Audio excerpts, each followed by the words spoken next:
Magandang oras po sa inyong lahat mga kapatid at mga kamanggagawa sa ating Panginoong Kristo. Kayo po ay aking wini-welcome muli sa ating pong ika-apat na pong yugto ng ating pong Lands of the Bible series. So sa oras pong ito mga kapatid, kayo po ay wini-welcome ko sa ating palatuntunan at saan man kayong bansa naroroon ay sumainyo ang pag-ibig at pagkapala ng ating Panginoong Kristo. Sa ating pasimula, tayo ay sumandaling manalangin at tayo ay magpasalamat sa Panginoon sa panibagong araw na ito na ibinigay niya sa atin. Tayo manalangin.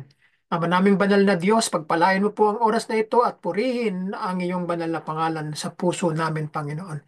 Naway ikaw ang maluwalhati sa oras na ito at ang iyong pagkapala sa amin naway tanggapin namin, Panginoon, na ito ay bukal sa aming puso at ikaw ay aming kinikilala bilang Panginoon at aming tagapagligtas. Kami patnubayan na Panginoon sa aming gagawing pag-aaral na ito at pagpalain mo ang iyong mga anak na makikinig. Sa pangalan ni Jesus, ito ang aming sama-samang dalangin. Amen. So welcome mga kapatid. Tayo po ay tutungo na sa ating pong materyales at tayo titingnan natin ang mga nilalaman ng atin pong palatuntunan na ito. So, welcome muli mga kapatid sa atin pong ika-apat na pong yugto ng ating pong Lands of the Bible series. So mga kapatid, narito ang ating pag-aaralan ngayon ay may kinalalaman pa rin sa sa lake. So sa mga batis kung tawagin 'yan.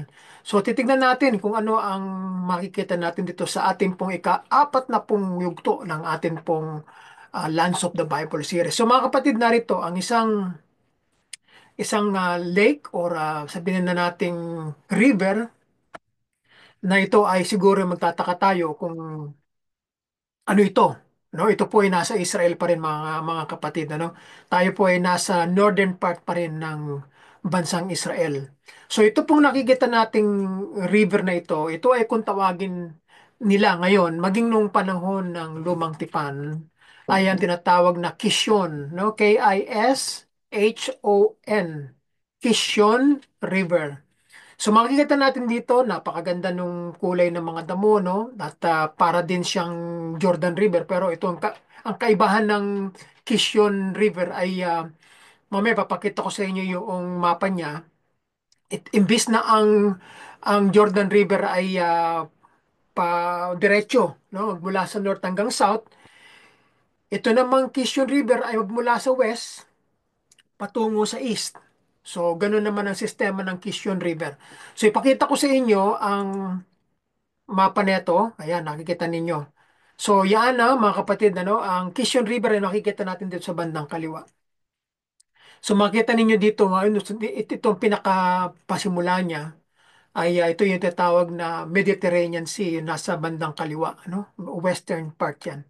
So, dito makita niyo yung blue line, yan ay yung tinatawag na Quezon River kung tawagin. At tuloy-tuloy yan, magmula doon sa Haifa yan eh, parte pa ng Haifa ito eh. Dire-diretso yan dito dadaanan ng Jezreel Valley at saka ng Mount Carmel, ano, nasa south siya. At patungo yan diyan, ano, hanggang doon sa ilalim, ano. Hanggang dadaanan niya yung Mount Gilboa, no, sa ilalim. So ang ilog na ito ay sa paanan ng bundok ng Carmel, na kung saan ay alam natin na ito ay bundok ni Prophet Elijah, no.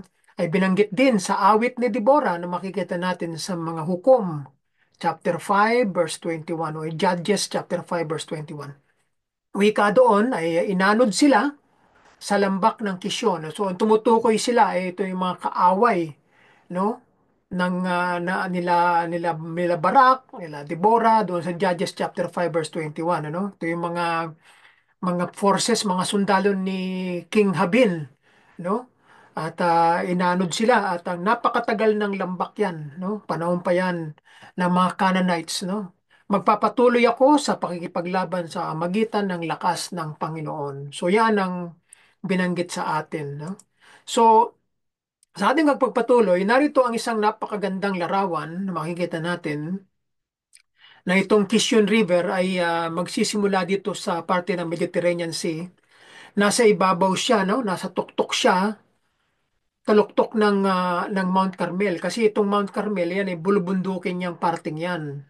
Itong nasa baba, yan yung tawagin ay valley, no? Yan yung kapatagan, yan yung lambak, ano? Ng Jezreel, no? Yan yung tawag na the bread basket ng Israel. Itong parting yan, yung Jezreel Valley na yan. Kaya makikita ninyo kulay green kasi yan ay tinataniman ng mga pagkain, halaman, yan. Yung parting green na yan. Wala kayong makikita ang bundok dyan. Itong parting ito, bundok ito no?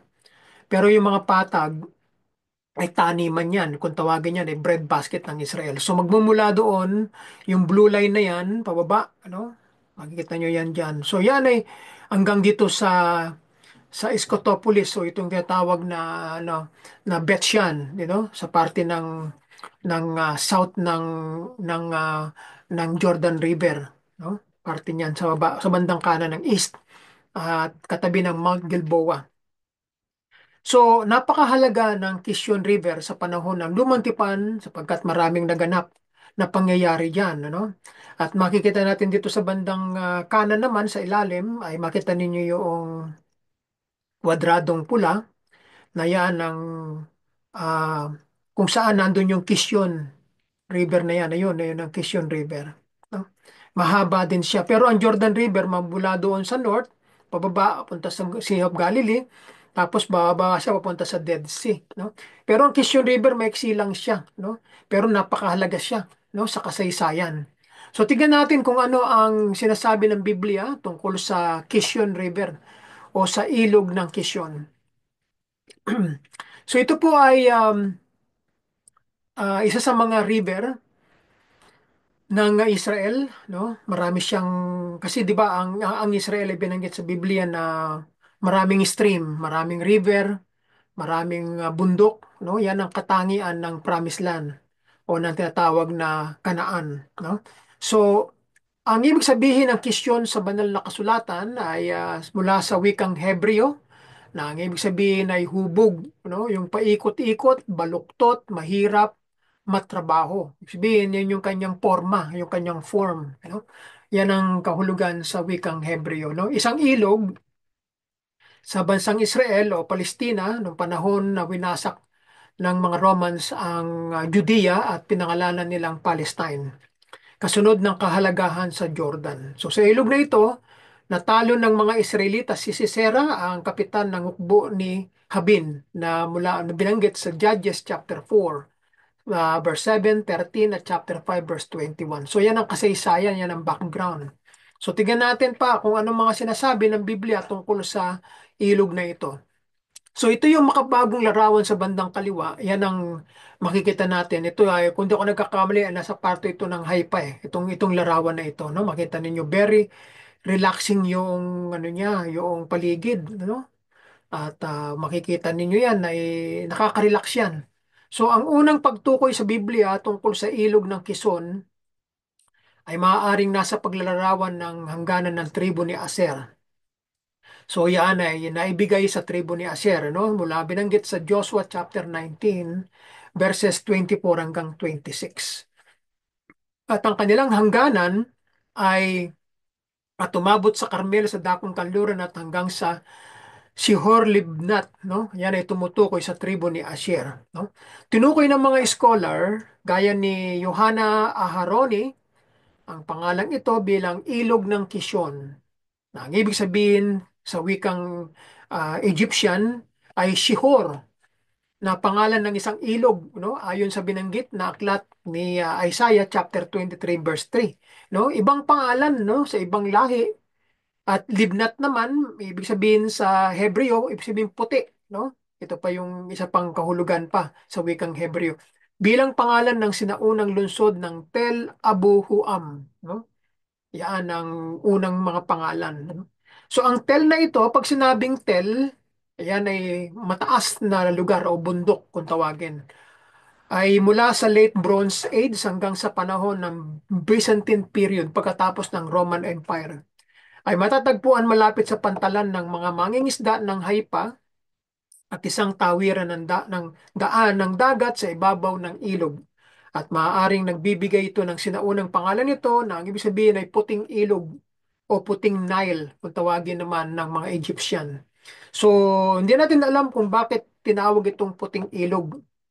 May isa sa ako na iisip dito na aking idea na merong parang parang merong mineral na lumalabas sa ilog na kulay puti, no? Kaya binansagang puting ilog. So tignan natin mamaya, baka banggitin dito sa ating slide kung ano yan, no? Makikita ninyo yung kulay ng tubig dito sa bandang kaliwa ay medyo ang ano niya, ang kulay ng tubig ay malabo. Hindi mo malaman kung anong klaseng kulay ito, no? Bakit puti? Ang tanong, no? Marahil dahil sa puting buhangin, no, na malapit sa bukana ng ilog, no? Puting buhangin. Ang isa pang teorya ay puti ay nangangahulugang puting salamin, no? Ito nga, binanggit natin na ang river ay parang salamin yan, na kung ano ang nakikita sa paligid, yaan ang ibinibigay na kulay ng ilog. Kasi parang salamin talaga yan eh, kasi tubig eh. Kung ang walang mga puno sa paligid at open yung river, ang magiging kulay niyan ay kulay blue kasi nakatuon sa langit ang kulay. So kapag ang ilog naman ay napapalibutan ng maraming mga puno, katulad sa Jordan River doon sa Yardenit na pinuntahan namin, ay kulay green ang tubig kasi napapalibutan ng maraming mga puno. No? Kaya dito naman ay ang pagtuklas at pagiging perpekto ng proseso ng pagmamanufaktura o yung manufacturing ng salamin ay iniugnay sa mga Phoenician. Yung itong Phoenician, ito yung modern day na Lebanon, ano? Yan ang lumang pangalan sa lumang tipan ng bansang Lebanon, no? Phoenicia. Ang bay ng Haifa ay sinasang-alang-alang bilang ang posibleng lugar ng pagtuklas na ito. Isa sa pinakamahalagang imbensyon sa modernong panahon o modernong buhay.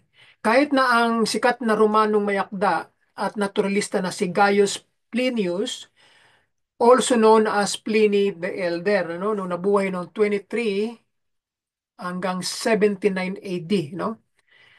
Na bumisita sa lugar na ito noong 70 AD, panahon na winasak ng mga Romans ang templo sa Jerusalem pati na ang syudad, no? Ay nag-iisip na ang salamin ay naimbento sa Bay ng Haifa malapit sa Acre, no? So maaaring nataklasan nila na yung salamin ay dito nila nakuha yung idea na kapag tumingin ka doon sa tubig ay makikita mo yung salamin. Kasi maging nung unang panahon pa, no, matagal ng panahon ay nagkaroon na ng idea ang mga tao na kung gusto nilang makita yung mukha nila, pumupunta sila sa ilog. Kapag ang ilog ay hindi magalaw at nakapirmi lang, titingin sila at makikita nila yung kanilang aninag, no? Yung mukha nila doon sa tubig, parang salamin, makikita nila eh. Kaya magugulat sila kung ano yung mukha nila eh. No? Later on, na-develop yung talagang salamin, no? At nakagawa sila niyan, no? Si Josephus Flavius, isang Roman historian, ganun din isang Jewish general na naging Romanong mananalaysay. Nung siya ay nasurvive niya ang Roman-Jewish War at dinala siya sa Rome at siya ay naging miyembro ng pamilya ni Titus. Kaya yung pangalan niyang Flavius ay galing ito sa Flavian Dynasty, no? Sa pamilya ni ni ah, ni ah, ni ni General ama ni Titus na si Vespasian, no? So yan ang kanilang pinakaparang title, yung Flavius kung tawagin. Kaya binansagan siyang Josephus Flavius o Flavius Josephus dahil naging membro ng pamilya nila Titus, nila Domitian, si Josephus. At si Josephus ay tumira sa Rome at naging Roman citizen, no? At hindi siya pinapatay ni Titus at ganun din ni Domitian. Kaya sa amagitan ni Titus ay pinahintulutan si Josephus na isulat ang kasaysayan kung paano winasak ng mga Romans ang Jerusalem noong 70 AD. Kaya yung kanyang aklat na lamang ang natitirang pinaka-ebidensya na pinagmumulan ng kwento ng kasaysayan ng ebidensya kung paano winasak ng mga Romans ang Jerusalem pati na ang templo, no? Kaya yan na lang ang nag-iisang aklat ni Josephus na makikita natin sa ating kapanahonan ngayon. So itong aklat ni Josephus ay ginagamit sa mga universities, sa mga colleges, sa mga sa lahat ng mga religious schools, no? Ganun din sa mga mga edukasyon na may kinalalaman sa kasaysayan, ano, ay ang aklat ni Josephus ang siyang maaasahan. No? So, sumulat siya sa kanyang unang century, no, aklat, no, kanyang, kasi dalawang kanyang sinulat eh. Yung kanyang Jewish Antiquities, yun ang una. Yun ay sinulat niya, parang Bible yan eh, no? Kasaysayan ng mula hanggang sa pasimula hanggang sa panahon ng mga Maccabees hanggang sa dumating ang mga Romans, no? So, yan ang ginawa niyang aklat. Yung pangalawang aklat na ginawa niya ay yung tawag na War of the Jews, no? So, dalawa ang kanyang aklat. Meron pa yung kay Apion pa, tatlo, no? Apion. So, tungkol sa kanyang paggawa ng salamin sa Bay ng Haifa, no? So, bilanggit din niya na merong paggawa ng salamin, no? Dito sa Haifa, no? Ay isang pahiwatig sa paggawa ng salamin ay kasama pa nga ang paggabasbas ni Moises kay Zebulun. Ayan.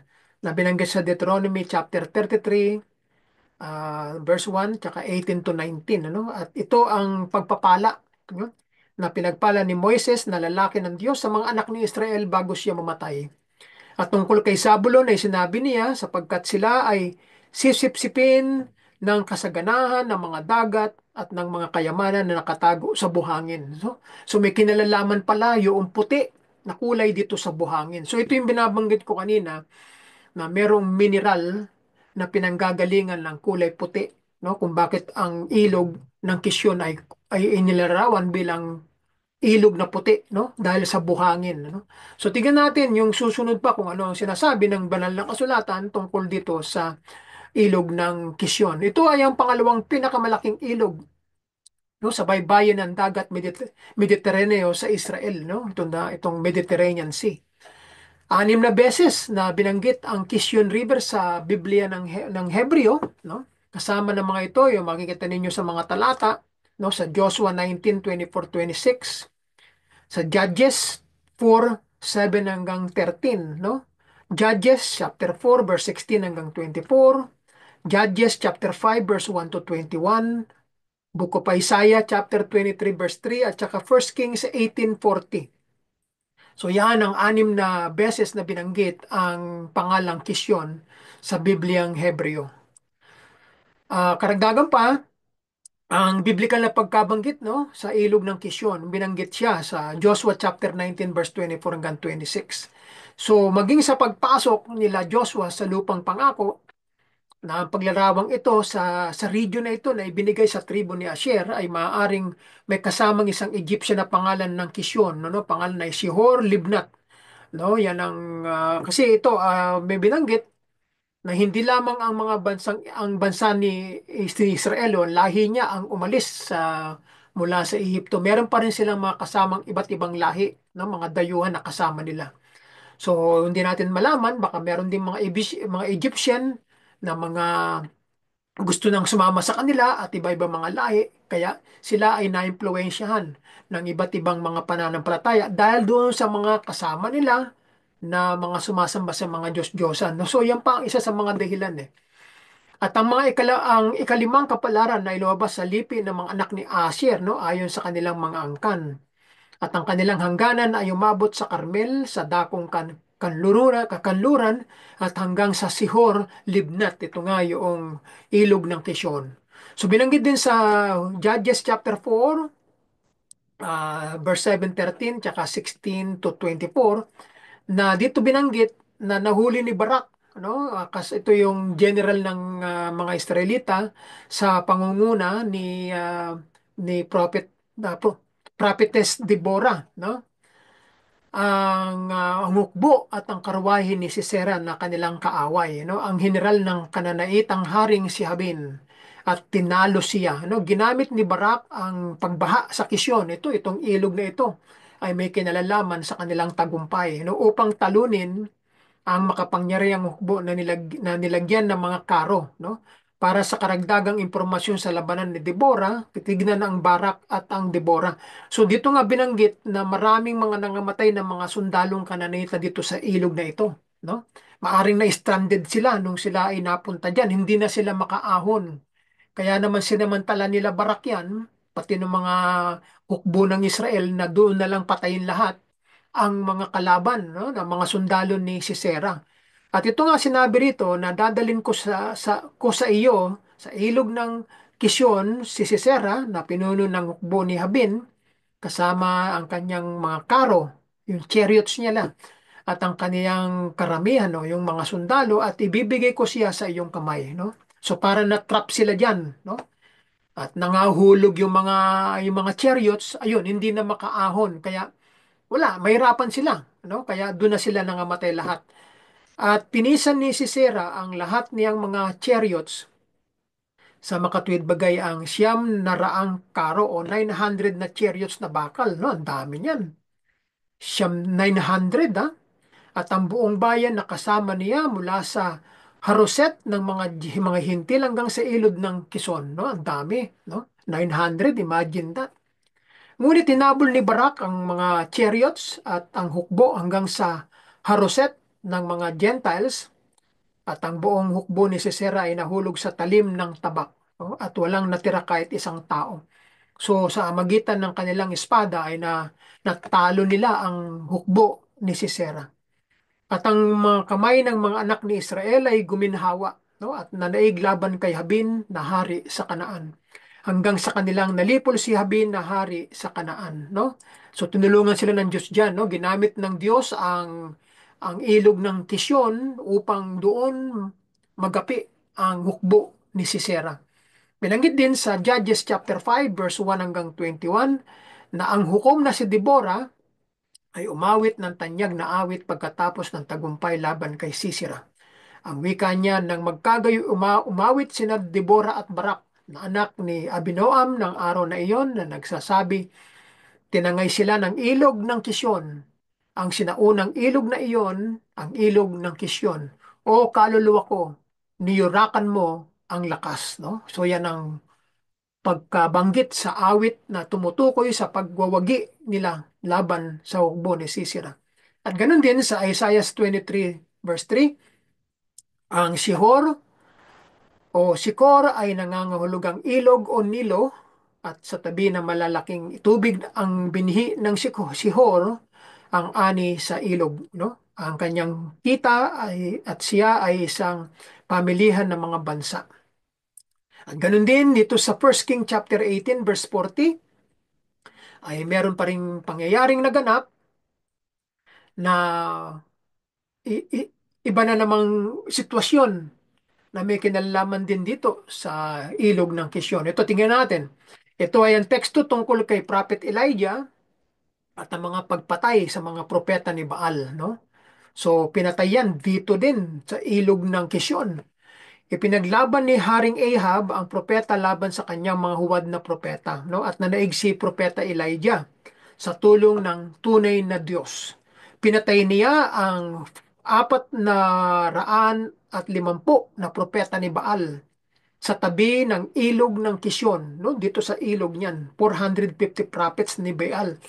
Wika dito, kunin mo ang mga propeta ni Baal, wika ng Diyos, at huwag hayaang makatakas ang isa man sa kanila. At kanilang kinuha sila at dinala sila ni Elias sa batis ng Kisyon at pinatay sila roon, no? So yan ang utos ng Diyos kay Prophet Elijah, no? At nangamatay lahat ang bulaang mga propeta ni Baal, no? Kaya naman nagalit sa kanya si Reyna Jezebel, eh.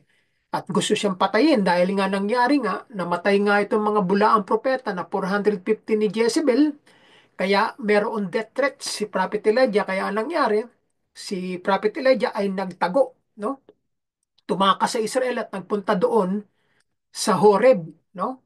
Na bundok ng Diyos na siyang tinatawag na Mount Sinai, no? So yan, kaya doon siya nagtago, no? Pangalawang tao na binanggit na nagpunta sa Mount Sinai, una si Moises, pangalawa si Elijah, no? Kaya natatandaan ninyo doon sa bundok ng Transfiguration, ha? Ay sinong lumitaw doon, no? Sa mataas na bundok, no? Si Moises at saka si Elijah ang lumitaw, sapagkat silang dalawa ang nakarating doon sa Mount Sinai, no? Ginamit namang salita ang Horeb sa panahon ni Prophet Elijah, no? So dalawa. Kaya ngayon tingnan natin ano ang nangyari sa ilog ng Kisyon sa Biblia, no? Binanggit nga sa unang hari, ito yung Ilog ng Kisyon, malinaw siya, wala siyang gaanong basura dito, no? Napakalinaw ng tubig. Sigurado namang maraming mga isda diyan, no? Na nabubuhay din, no? Kaya binanggit sa unang hari, chapter 18, verse 40 na ito ang teksto tungkol kay Prophet Elijah na propeta at ang mga pagpatay sa mga propeta ni Baal, no? Yan ang katibayan na ipinaglaban ni Haring Ahab ang propeta laban sa kanyang mga huwad na propeta, no? At nanaig si Elias sa tulong ng tunay na Diyos. So dito nga natin makikita sa tabi na ito ay pinatay niya ang 450 na prophets ni Baal sa tabi ng ilog ng Kishon. So narito pa ang ilan pang mga impormasyon tungkol sa ilog na ito na ang ilog ng Kishon ay nakikita bilang isang paikot-ikot na linya, no? Parang pagganong-ganon siya, no? Spiral kung tawagin. Ito ay dumadaloy mula sa kabundukan ng Galilea, Nazareth at Gilboa patungo sa dagat ng Mediterranean na tumatawid sa baybaying daan ng Romano mula sa Tyre at Acre, no, sa parte ng northwest. Sa magitan ng Dor hanggang sa Caesarea, no, nasa south ng Acre ang Caesarea. Ang sinaunang mapa ay hindi tumpak ngunit ito ay nagpapakita ng kahalagahan ng ilog. Excuse me. So, ang ito ang ilog sa modernong panahon natin. Itong ilog na ito ay makita medyo malapad din, ha. Makikita ninyo, ano, malawak din siya. Ang ibabang bahagi ng ilog ay polluted, ano? Ibig sabihin niyan ay talaga namang siyempre modern na. Kaya pag sinabing polluted yan ay baka para ding ano yan eh, tinatapunan ng mga maruruming mga bagay, no? Mga chemical, no? Mga dumi ng tao, no? Iba't ibang klase ng mga ano, diyan na rin tinatapon lahat kaya naging polluted na. Dahil sa illegal na dumi sa Alcantarilla sa itaas ng mga seksyon na yung mga factory dito sa Haipa o sabihin nating mga ay nakakapuslit at dito tumutuloy sa ilog ng Kisyon, no? Kaya nagiging polluted yung mga industriya sa Bay ng Haipa. Yung oil refinery, no? Na diyan pupunta yung mga latak ng mga langis, no? At ang kanilang mga naugnay na pabrika ng mga kemikal. Siyempre, kapag ito ay tumuloy na sa ilog, magiging polluted na yan. Mamamatay na yung mga isda dyan, no? Malaking pagsisikap at pondo ang ipinuhunan sa nakalipas na 10 taon. Mula nang ang mga berdeng organisasyon ay nagsimulang pilitin ang paglilinis at pangangalaga sa kalikasan. At bilang resulta ng pagkakasakit ng mga maninisid sa ilog, ang mga parke ay tinayo sa tabi ng ilog at ang ilog ay nilinis at pinatuyo, no? Kasi kinakailangan gawin nila yan para mapanatili nilang malinis ang ilog. Bagamat ang Israel ay isang tuyong bansa, no? Dry country yan, no? Lalo na sa south ay disyerto. Magmula doon sa Judean wilderness, pababa, no? Hanggang doon sa may Beersheba, sa Negev, desert, papunta ng Haifa o ng napapunta ng Red Sea sa ilalim, sa Ilat, ay talaga namang ano yan. Nung ako'y nagpunta dito sa Qumran, sa Masada, at saka sa Dead Sea, ay talaga namang wala kayong makikitang puno, no? Kundi bundok na bato na kulay ginto o ang kulay ng lupa, no? Magmula paglabas mo sa Jerusalem, pababa ng south, ay unti-unti nang natutuyo ang lupa, no? Sa Jerusalem, marami pa mga puno pa eh, no? Kaya pag kayo lumalabas na sa Jerusalem, papunta na kayo ng south, ay unti-unti nang nag-iiba ang forma ng lupa, no? From green, tapos nagiging parang ano na, nagiging brown na siya hanggang sa maging purong lupa, no? Na walang pananim, no? Nagsisimula na parang kalahati ng bansang Israel ay disyerto at magmula naman papunta ng kalagitnaan ng Jerusalem paakyat sa norte at papunta sa Galilee ay berde, no? So ganyan ang katangian ng bansang Israel o ng Kanaan, no? Kalahati disyerto, kalahati green, no? So dito natin makikita na bagamat ang Israel ay binansagang tuyong bansa, no? Ang pagbaha sa kahabaan ng ilog ay nangyayari sa maikling panahon sa panahon ng basang taglamig, no? Sa average na rate na 6 na taon. Kaya natatandaan ninyo ay anong panahon ni Prophet Elijah ay ano, 'di ba, walang ulan, no? Kaya nung sinabi niya kay King Ahab na umuwi ka na, no? Sabi niya baka maabutan ka ng ulan, no? Sabi niya gano'n kapag magpapadala na ng Diyos ng ulan. Kaya hindi siya makapaniwala, no? Pagkatapos ng maraming taon na tagtuyot at sinabi na Prophet Elijah na magkakaroon na ng ulan, no? Kaya nakaranas sila ng ulan after ng maraming mga taon na walang ulan, no? Dahil nga sa sumpa, sa pagsamba sa Diyos-Diyosan, no? So ngayon, tignan natin ang ilan pa sa mga binabanggit. Ito ang modern Haifa, o no, panahon na ito yung tinutumbok ng Quezon River, no? Yan ang pasimula sa west pababa, no? Isang tanawin ito patungo sa kanluran mula sa parehong punto na ang Mount Carmel at ang lungsod ng Haifa ay makikita sa background, no? Yan, itong Haifa ito no? Sa kabila ng liko ng ilog ay isang malaking sinaunang lungsod na kung tawagin ay Tel Abu Huam na maaring tinukoy sa Biblia bilang isang lugar na tinatawag na Libnat, na nasa timog na hangganan ng tribo ni Asher. Ang Tel ay hinukay na maraming beses mula noong 1920s at pagkatapos ay sinira habang binubuo ang industrial na zona malapit sa tulay ng Paz.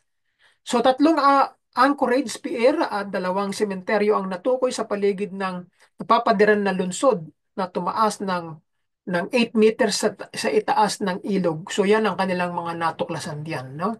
So makikita natin yan kapag kayo ay bumisita sa bansang Israel at lalo dito sa Haifa, siguradong makikita ninyo ang Kishon River, no? So ito pa ang karagdagan na ang susunod na larawan na ito ay nakuna ng drone. Itong nakikita nating larawan na ito sa bandang kaliwa, no? Ginamitan niya ng drone. Kaya naman makikitan mo talagang napakaganda yung larawan sa ilalim na nagpapakita ng parehong section mula sa taas na 110 meters sa itaas ng tulay, no? Kaya napakaganda rin sa ating modernong panahon, nagagamitan ng advanced na na mga bagay na pwedeng gamitin na camera, no? Makikita mo napakaganda. Ang daungan ng Haifa, ito makikita natin dito, yan no, yung port at ang loob ng Haifa ay makikita sa dulong kanang background, makikita natin yan, ano? So ang Park Quezon at ang Fisherman Rock na itinampok sa susunod na section ay makikita sa kanang bahagi, no? Dito sa Haifa, kung hindi nagkakamali, ay mayroong naval base dito ang Israel, no? Ginugwardyahan nila ang kanilang teritoryo dito sa harapan ng Mediterranean Sea, no? So, tingnan pa natin kung ano pang sinasabi sa atin, no? So, sa kanlurang bahagi ng ilog ay malapit sa Fisherman Raft ay isang bagong parke na binuksan noong 2000, no? So halos ganito na ang ginagawa ngayon sa Israel na yung mga bakanting mga lupa ay ginagawa ng mga park para mapuntahan, mabisita ng mga tao para naman ang mga lugar ay ay makita at malibot at mapasyalan, no? Ang lugar ng recreation park ay 33 dunam o higit sa 3 hektarya, no? Malawak 'yan. Yung 3 hektarya na yan, malawak din yan. Ito ay umaabot sa hilagang pangpang ng ilog, no? So, ang ito ay isang tanawin din, no? Mula sa parke at ilog at ito naman ay Carmel sa background, no? So, yung bundok ng Carmel naman sa background niya.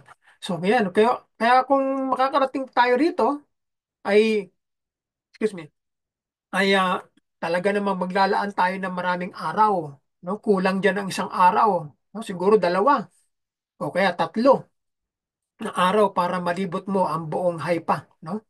At ang Carmel at ang mga lugar na ito na binanggit dito. So, ilan pa sa mga tanawin ng ilog ay makikita ang Tore, ayun ang Tore, sa gitna ng tuktok ng Carmel, bundok ng Carmel ay ang University of Haifa na makikita diyan.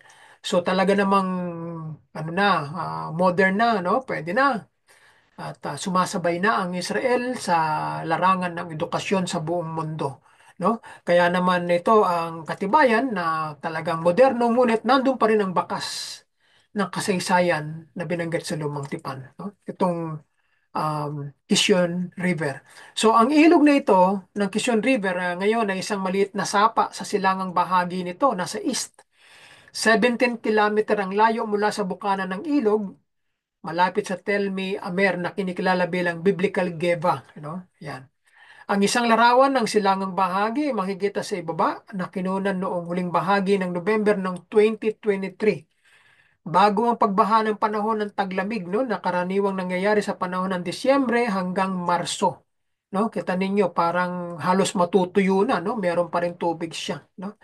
So, ang o sinasabing sinaunang punso ay makikita sa gitnang background, no? Yan. So, hindi naman siya natutuyo no? Kahit na medyo mababaw ay meron pa rin tubig, no?